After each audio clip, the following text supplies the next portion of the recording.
அன்பு சகோதர சகோதரிகளே, ஃபேஸ்புக்கு வீடியோ நண்பர்களே, கொஞ்சம் லைக் ஷேர் கொஞ்சம் பண்ணிடுங்க.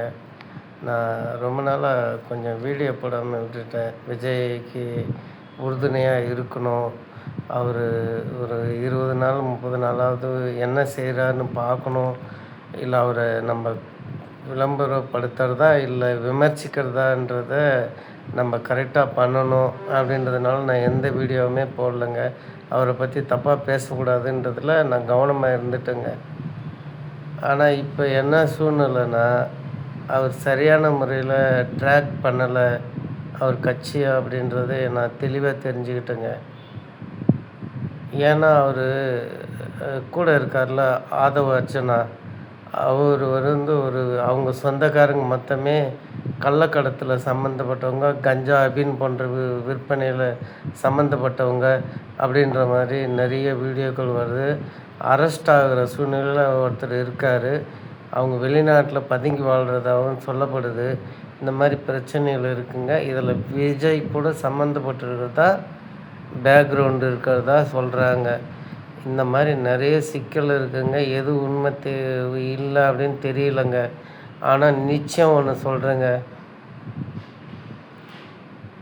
இந்த ஆட்சி வந்து நல்ல ஆட்சி அமைய வாய்ப்பில்லை. ஏன்னா எது தீய சக்தின்னு சொன்னாரோ அந்த தீய சக்தி கூட தான் கூட்டணி வச்சிரு அவங்களுடைய ஆதரவாளர் வச்சு தாங்க இந்த கட்சி இப்போ இயங்கிக்கிட்டு இருக்கு. அவங்க பின் வாங்கிட்டாங்கன்னா இந்த ஆட்சி கலைஞ்சிரும். அப்புறம் கவர்னர் ஆட்சி வரும், இல்லைன்னா ஏடிஎம் கை கொடுக்கணும். இந்த மாதிரி பொசிஷனில் தான் விஜய் ஆட்சி நடந்துகிட்ருக்கு.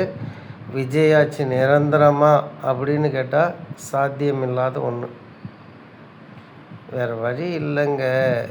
ஏன் சொல்கிறேன், இது எப்போ வேணால் எப்படி வேணாலும் கவர வாய்ப்பு இருக்குது, அவ்வளோதாங்க.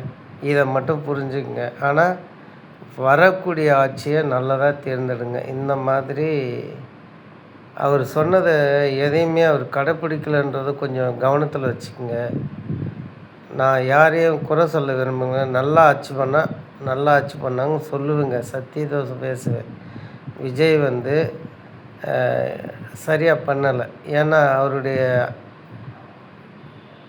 ஒரு சில குற்றங்கள் இருக்குது. நான் அதை அப்புறமா கூட சொல்லுவேன். இருந்தால் கூட இப்போவும் சொல்லுவேன். தவறான விஷயங்களை கை நடத்துறது வந்து ஆதவ அர்ஜுனா தான். விஜய் மேலே எந்த தப்பும் சொல்லலைங்க. அவர் கூட இருக்கார்ல ஆதவ அர்ஜுனா, அவர் தான் பெரிய பெரிய தவறுகளை செஞ்சிட்ருக்காரு விஜய்க்கு எதிராகவே.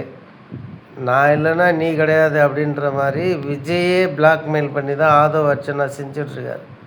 விஜய் நல்லவர் தாங்க, நான் அவர் தப்பு சொல்லலை. ஆனால் விஜயால் அதை இது பண்ண முடியாதுங்க. ஏன்னா பணத்தினுடைய மாப்பையா வந்து ஆதவ அர்ச்சனா. ஏகப்பட்ட பணம் கிடக்குதுங்க, கொள்ளையடிச்சு வச்சுக்கிற பணம். அதை வச்சு எல்லா டார்கெட்டையும் மெயின் பண்ணி அவர் தான் எல்லாமே பண்ணிகிட்ருக்காரு. அவர் நல்லவரா கெட்டவரான்றது கூடிய சீக்கிரம் வெளியே வந்துடும். இருந்தாலும் நான் இந்த விஷயத்த சொல்ல வேண்டிய இடத்துல இருந்தேன். நான் ரொம்ப வீடியோ போடுறதில்ல. ஏன்னா எனக்கு நிறைய பிரச்சனைகள் இருக்குது. நான் அதை யோசிச்சுட்டு இருக்கும்போது என்னுடைய ஃபேஸ்புக்கோட ஸ்டேட்டஸை யோசிக்கும்போது சில விஷயங்கள் சொல்ல வேண்டியது இருக்குது, கட்டாயம் இருக்குது. எதிர்கால அரசியலை நல்ல விதமாக கொண்டு போகணும். இந்த அரசியல் நமக்கு செட் ஆகாதுங்க. இதுவும் திமுகவுக்கு வேறு வித்தியாசமே கிடையாது. திராவிட மாடல் ஆட்சியும் இந்த ஆட்சியும் ஒன்று தாங்க. இவ்வளோ தான் நான் சுருக்கமாக சொல்லுவேன். ஏமாந்தீங்கன்னா அதே கற்பழிப்பு, கொலை, கொள்ளை மற்றும் கஞ்சா விற்கிறது, சாராயம் குடிக்கிறது, எல்லாம் 10 ரூபா பாலாஜின்னு பாட்டு பாடின அதே விஜய் தான் இன்றைக்கி ஆட்சியில் இருக்கார். அதே 10 ரூபா அதிகமாக தான் விற்றுட்ருக்காங்க. இந்த கேவலத்தை பார்க்குறதுக்கு நாங்கள் இந்த ஆட்சியை நாங்கள் உங்கள்கிட்ட கொடுக்கல. இதையும் ஓப்பனாக சொல்லிடுறேன். தயவுசெய்து சரியான ஒரு அரசியல் தேவைன்னா அதனால் நாங்கள் தேர்ந்தெடுப்போம். விரைவில் ஆட்சி மாற்றம் நடக்கும். இந்த ஆட்சி சீக்கிரமே முடிவுக்கு வரும்.